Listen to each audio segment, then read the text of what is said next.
नमस्कार, न्यूज़18 में आपका स्वागत और मैं हूं आपके साथ जुबैर मलिक। और बुलेटिन की शुरुआत करते हैं मुजफ्फरनगर से जुड़ी किसान महापंचायत की इस खबर के साथ। आज किसान महापंचायत में लाखों की संख्या में किसान जुटे हैं और इसमें किसानों ने अपनी अपनी बातों को रखा है। तस्वीरों में आप साफ तौर पर देख सकते हैं किस तरह से किसानों का हुजूम यहाँ मुजफ्फरनगर में जमा है। और आज फिर मुजफ्फरनगर पंचायत एक बार फिर से किसान नेता राकेश टिकैत ने सरकार पर तंज कसा है। सुनिए राकेश टिकैत ने क्या कुछ कहा। ये लड़ाई जितनी भी संस्थाएं बिखरी है उसकी लड़ाई है और आपने आगे की और हम बात बता देना चाहते हैं। ये लड़ाई शुरू हुई 3 काले कानून से। ये लड़ाई शुरू हुई एमएसपी पे गारंटी कानून से। हमने एक ही जिले का एक डाटा भारत सरकार को दिया, यहां उत्तर प्रदेश के अधिकारियों को दिया, यहां के मुख्यमंत्री को दिया। रामपुर जिले में जो मंसूरी धान की खरीद होती है वो बिहार में पैदा होता है, उसको बेच रहा है यहां पे। वो पंजाब जाता है, हरियाणा जाता है। बड़े व्यापारी का धान फसलें एमएसपी पे बिकती है, किसान की 10 से और 15% बिकती है। यह आपको समझना होगा। पूर्ण रूप से फसलों के दाम नहीं तो वोट नहीं, ये नारा लगाना पड़ेगा। फसलों के दाम नहीं तो वोट नहीं। जब तक इस सरकारों को वोट की चोट नहीं दोगे, ये दोनों बाहरी लोग हैं, इनको यहां से जाना होगा। अमित शाह, मोदी और योगी ये चुनाव जीत का है। ये उत्तराखंड से चुनाव जीत के प्रधानमंत्री बने, कोई ऐतराज नहीं। उत्तर प्रदेश की जमीन से जीत के गुजरात में गुंडागर्दी के दम पे आना हो, वहां पे पुलिस स्टेट है, वहां पे जीत के देश का प्रधानमंत्री बने, कोई ऐतराज नहीं है। लेकिन उत्तर प्रदेश की जमीन पे ये दंगा करवाने वाले लोग हैं, इनको यहां पे बर्दाश्त यहां की जनता नहीं करेगी।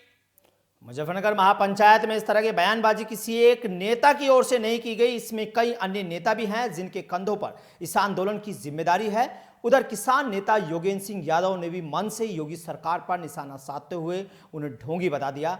आइए आपको सुनवाते हैं सीधा क्या कुछ कहा योगेंद्र सिंह यादव ने मुजफ्फरनगर में आज। पहला पाप इस सरकार का कि इसने कर्ज माफी के नाम पे ढोंग किया है उत्तर प्रदेश के किसान के साथ। कर्ज था करोड़ों किसानों का। सरकार ने कहा हम 86 लाख का माफ करेंगे और घोषणा कर दी कि 86 लाख का माफ हो गया। बाद में किसी ने आरटीआई की और पता लगा उसमें से तो आधों का ना हुआ। मतलब ये योगी नहीं ढोंगी है। क्या बोलेंगे साहब? योगी नहीं, योगी नहीं। नंबर 1। अब दूसरी उंगली पकड़ लो भाई। सरकार ने कहा किसान को फसल का दाम मिलेगा। यहां गन्ने के किसान कितने हैं भाई? अपना अपना हाथ खड़ा करियो गन्ने के किसान। अब बताओ, पिछले 4 साल से सरकार ने गन्ने का दाम बढ़ाया है कि नहीं? अरे अच्छे से हाथ उठा के बताओ, बढ़ाया है कि नहीं? नहीं बढ़ाया। अरे वो तो छोड़ दो, पिछला बकाया दे दिया है कि नहीं?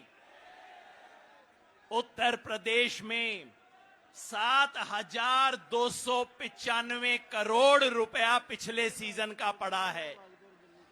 4,800 करोड़ रुपया उससे पहले का बकाया है, हो गए 12,000 करोड़। और बीजेपी ने कहा था कि हम तो किसान को ब्याज भी दिलवाएंगे बकाया पे। 8,700 करोड़ रुपए का ब्याज बन गया 20,000 करोड़ रुपए से ज्यादा। तो ये सरकार किसानों के कर्ज माफी करने की बजाय फसल के दाम की लूट कर रही है। तो योगी नहीं लुटेरा है। योगी नहीं, अरे जम के बोलो, योगी नहीं, योगी नहीं। अब तीसरी बात पकड़ लो भाई, तीसरी उंगली। उत्तर प्रदेश सरकार ने कहा था हम दाने दाने की खरीद करेंगे, बोला था ना कि भाई गेहूं की दाने दाने की खरीद होगी, सारी फसलों की हम एक एक दाना खरीद करेंगे। पता है कितनी खरीद की? गेहूं की 18% यानी कि 6 बोरियों में से उत्तर प्रदेश में 6 बोरी गेहूं पैदा होता है तो सरकार ने 1 बोरी खरीद की है। सरसों की 1% 100 बोरी में से 1 बोरी, और चने की 0, मूंग की 0, मसूर की 0, सोयाबीन 0, मक्का 0। ये सरकार खरीद नहीं करती, सिर्फ जुमलेबाज है।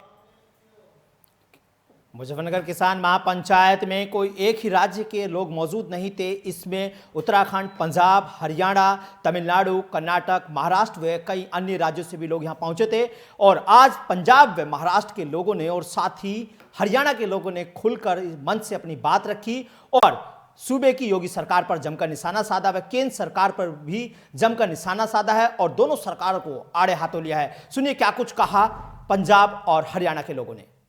ਅਸੀਂ ਅੱਜ ਇੱਥੇ ਹਿੰਦੁਸਤਾਨ ਦੇ ਪ੍ਰਧਾਨ ਮੰਤਰੀ ਨੂੰ ਇਹ ਦੱਸਣਾ ਚਾਹੁੰਦੇ ਹਾਂ ਕਿ ਅੱਜ ਕਿਸਾਨ ਦੀ ਤਾਕਤ ਦੇਖੇਗਾ ਭਾਰਤ ਮਹਾਨ। ਅੱਜ ਭਾਰਤ ਮਹਾਨ ਕਿਸਾਨ ਦੀ ਤਾਕਤ ਦੇਖ ਲਵੇ। ਉਸ ਭਾਰਤ ਮਹਾਨ ਦੇ ਵਿੱਚ ਜਿੱਥੇ ਕਿਸਾਨ ਅੰਨਦਾਤਾ ਹੈ, ਹਿੰਦੁਸਤਾਨ ਦੀ ਇਕਨੋਮੀ, ਹਿੰਦੁਸਤਾਨ ਦਾ ਆਰਥਿਕ ਢਾਂਚਾ, ਹਿੰਦੁਸਤਾਨ ਦਾ ਆਰਥਿਕ ਢਾਂਚਾ ਖੇਤੀ ਉੱਤੇ ਖੜਾ ਹੈ। ਅੱਜ ਉਹ ਖੇਤੀ ਨੂੰ, ਉਸ ਕ੍ਰਿਸ਼ੀ ਨੂੰ ਅੱਜ ਕਿਸ ਤਰ੍ਹਾਂ ਕਰਕੇ ਇਹ ਭਾਰਤੀ ਜਨਤਾ ਪਾਰਟੀ ਦੀ ਸਰਕਾਰ ਸਾਡੀਆਂ ਜੜ੍ਹਾਂ ਦੇ ਵਿੱਚ ਬੈਠ ਕੇ ਹਿੰਦੁਸਤਾਨ ਜਿਹੜੇ ਕਾਰਪੋਰੇਟ ਘਰਾਣੇ ਨੇ ਉਹਨਾਂ ਨੂੰ ਫਾਇਦਾ ਦੇਣ ਲੱਗੀ ਹੋਈ ਹੈ। ਅੱਜ ਦਾ ਇਹ ਇਕੱਠ ਸਾਬਤ ਕਰਦਾ ਹੈ ਕਿ ਅਸੀਂ ਕਿਸਾਨ ਹਿੰਦੁਸਤਾਨ ਦੇ ਉੱਤੇ ਜੇ ਅਸੀਂ ਦੁਨੀਆ ਦਾ ਪੂਰਾ ਹਿੰਦੁਸਤਾਨ ਦਾ ਢਿੱਡ ਭਰ ਸਕਦੇ ਹਾਂ, ਸਾਡੇ ਵਿੱਚ ਇੰਨੀ ਸ਼ਕਤੀ ਆ ਕਿ ਅਸੀਂ ਹਿੰਦੁਸਤਾਨ ਦੇ ਉੱਤੇ अपना किसान दा पुत्र भी बिठा सकते हैं। उन्होंने जो आज इतिहास लिखने का काम कर दिया, इसी चबूतरे के ऊपर आज से 7 साल पहले इसी पंचायत के माध्यम से मोदी जी को समर्थन किया था। आज वही चबूतरे उसके ऊपर महापंचायत इस आंदोलन को जिस प्रकार से सरकार दबाना चाहती है, यह संदेश देने का काम किया। मैं तमाम जो हरियाणा भाई, हरियाणा प्रदेश के जो भाई कल से डटे हुए हैं, मैं भाइयों का उनका भी यहाँ पहुंचने पर तहे दिल से आभार प्रकट करता हूँ, धन्यवाद करता हूँ। एक बात जरूर बताना चाहता हूँ, जिस प्रकार से सरकार फायदा उठाती है, हमारे अंदर जाति पाति का जहर घोल के फायदा उठाती है, आज से कसम खा लो कि कोई जाति पाति नहीं, इंसान इंसान है, छत्तीसगढ़ सब भाई हैं। मुजफ्फरनगर किसान महापंचायत में आज लाखों किसान पहुंचे। इस दौरान किसान सत्तारूढ़ सरकार पर जमकर तंज कसते दिखे। किसानों ने कहा कि जब तक ये तीनों काले कानून वापस नहीं हो जाते तब तक घर वापसी नहीं होगी। वहीं इस महापंचायत में पंजाबी कलाकारों ने भी शिरकत की और उन्होंने सत्तारूढ़ योगी सरकार और मोदी सरकार पर भी तंज कसा है। पंजाबी कलाकार सोनिया मान और लोगों से बीजेपी को वोट न देने की भी अपील की है। सुनिए क्या कुछ कहा है। देना चाहता हूं पूरे भारत के किसानों को कि ये आंदोलन हम 200% जीतेंगे। बेशक ये आंदोलन बहुत लंबा हो गया और भी लंबा हो जाए तो भी हम ये जीतेंगे, क्योंकि ये हमारे आने वाले भविष्य का सवाल है। आज मुजफ्फरनगर में जो महापंचायत हुई है वो उसने ये साबित कर दिया कि पूरे भारत का, ना कि पंजाब, हरियाणा, यूपी का नहीं, पूरे भारत का किसान इन 3 काले कानूनों को रद्द करने के लिए बिल्कुल एकजुट है और एकजुट होकर पिछले 9 महीने से आगे भी एकजुट होकर रहेगा और इन 3 काले कानूनों को वापस करवाएगा। पर आप बीजेपी को बाइकआउट कीजिए, क्योंकि बीजेपी गवर्नमेंट ने काफी दंगा फसाद किसानों को इतने महीने से बिठा रखा है। तो हम यही चाहते हैं कि बीजेपी बाइकआउट रैली की जा रही है और इस बार बीजेपी को वोट मत डालिए 22 के इलेक्शंस में, किसी को भी डालिए पर बीजेपी बाइकआउट कीजिए। वहीं हमीरपुर में अवैध गुटखा फैक्ट्री पर पुलिस ने छापेमारी की है और ये फैक्ट्री घर से ही संचालित की जा रही थी। फैक्ट्री पुलिस ने 5 अवैध मशीन भी बरामद किए, लाखों कच्चा माल व गुटखा भी बरामद किया गया है। संचालक की तलाश में अभी पुलिस जुटी हुई है। राट कोतवाली कस्बे में संचालित थी ये फैक्ट्री। जलालपुर थाना पुलिस ने छापा मारा है राट कोतवाली के सिकंदरपुरा मोहल्ले में छापेमारी की गई है। जिले के कई थाना क्षेत्रों में संचालित थी ये अवैध गुटखा फैक्ट्री।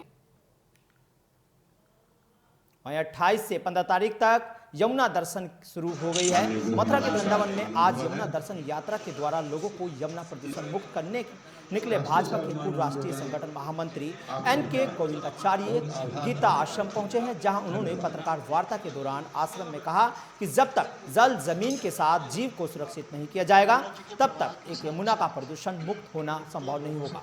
इसी के साथ ये भी कहा है कि ये यात्रा 28 तारीख से शुरू होकर 15 तारीख को प्रयागराज में समाप्त होगी। यमुना जी दर्शन यात्रा 28 अगस्त को देहरादून के पास विकास नगर यमुना किनारे यम धर्मराज के मंदिर, जहाँ यमुना जी का भी मंदिर है, वहाँ पूजन के बाद यात्रा शुरू हुई विकास नगर से।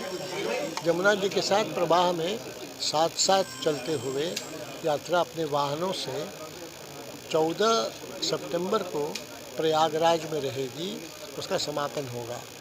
उसके पश्चात फिर एक बार वृंदावन में बरसाने और बांके बिहारी जी का दर्शन करते। क्या उद्देश्य है यात्रा का? यात्रा का उद्देश्य है कि नदी के माध्यम से समाज की स्थितियों को समझना, दूसरा नदी के हालात को ज़मीनी तौर पर समझना, तीसरा कि विकास के बारे में मानव केंद्रित विकास के बजाय प्रकृति केंद्रित विकास के पहलुओं के बारे में संवाद स्थापित करना जनता से।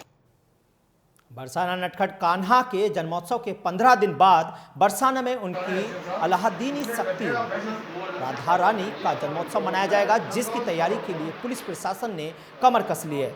राधाष्टमी महोत्सव के सुरक्षा व्यवस्था को लेकर SDM व CO गोवर्धन ने संबंधित विभाग के अधिकारियों के साथ बैठक की है।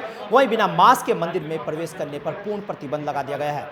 बताते चले कि 13 व 14 सितंबर को बरसाना से राधाष्टमी महोत्सव का आयोजन होगा। राधा जन्मोत्सव में भाग लेने के लिए देश विदेश से मीटिंग आज मेले की यहाँ पे की गई है। सारे डिपार्टमेंट के अधिकारी मौजूद हैं। उनको एक टाइमलाइन दे दी है कि जो उनसे संबंधित काम है वो उस टाइम पे अपना देख के सही से देख के पूर्ण कराएं। इसके बाद 7 तारीख को DM साहब की अध्यक्षता में जिले पे बैठक है, तो उसमें इनसे जानकारी ली जाएगी कि इनके कामों की क्या स्थिति है। आने वाले श्रद्धालुओं के लिए क्या क्या व्यवस्था है? व्यवस्थाएं जैसे कि हर साल जो भी इंतज़ाम होते हैं उनसे और हम अच्छा काम करने का हम लोग पूरा इंतज़ाम यहाँ पे रहेगा। लाइट, बिजली, पानी, रोड जो भी हर साल इंतज़ाम यहाँ पे होते हैं उनको और बेटरमेंट कराने का हम लोग प्रयास कर रहे हैं। जो पूर्व में परंपरागत व्यवस्थाएं रही हैं उन्हें तो हम रखेंगे। इसके अलावा व्यक्तिगत रूप से मेरे द्वारा SHO के साथ, चौकी इंचार्ज के साथ जाकर उसका स्थलीय निरीक्षण किया गया है। हमने उसमें और कुछ सुधार की संभावनाएं देखी हैं, उन पर भी हम लोग अपना पुलिस बल तैनात करेंगे। हम ये चाहते हैं कि मेला हमारा सकुशल संपन्न हो और श्रद्धालुओं को किसी तरह की कोई दिक्कत ना हो।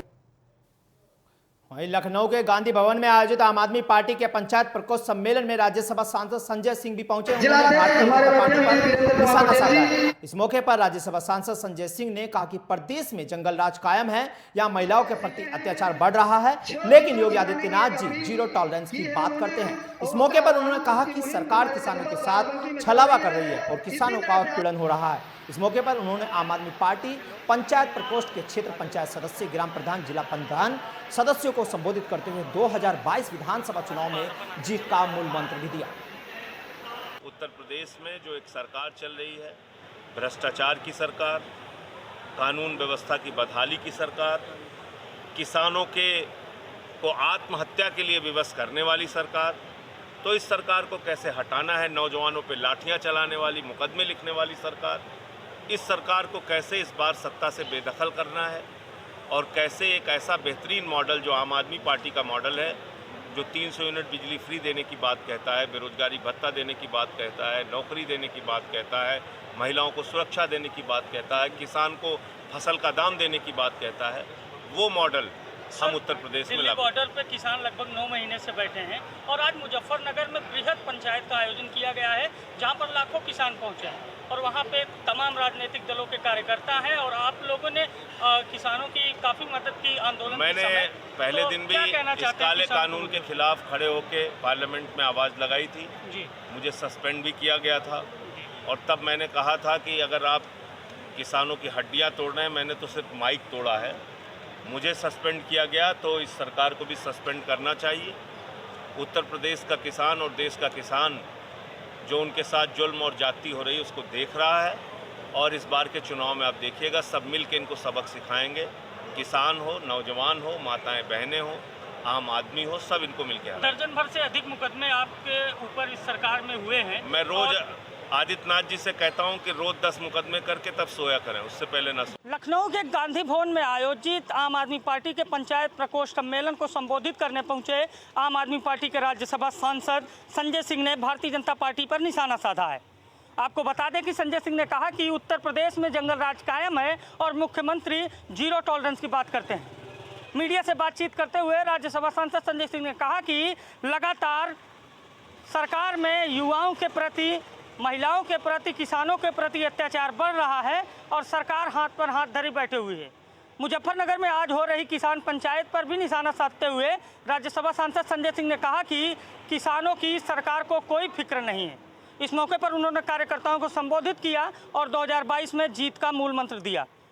कैमरा पर्सन अमित यादव के साथ अभिषेक शर्मा, न्यूज 18 लखनऊ।